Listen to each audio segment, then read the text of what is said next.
ஸ்ரீமதே ராமானுஜாய நமஹ. சமீபத்தில் ஒரு நிகழ்வை பார்த்தேன். ஒரு ஆத்து மாமா திருவாராதனத்தெல்லாம் முடிச்சுட்டு அந்த புஷ்பத்தை எடுத்து அங்கே இருக்கிற ஒரு மாமிகிட்ட கொடுத்தாரு.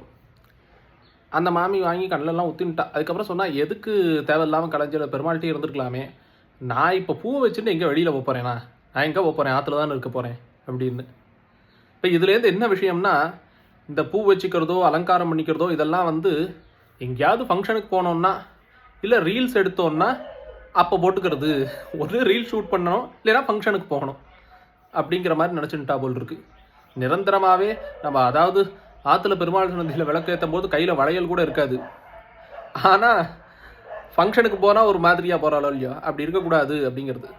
சுமங்கலித்தன்மையோடு இருக்கிறதுக்கு என்னென்ன ஆபரணங்கள் உண்டோ அதெல்லாம் நித்தியப்படிக்கே ஸ்திரீகள் அணிந்து கொண்டு இருக்கணுங்கிறது தான் சாஸ்திரம்.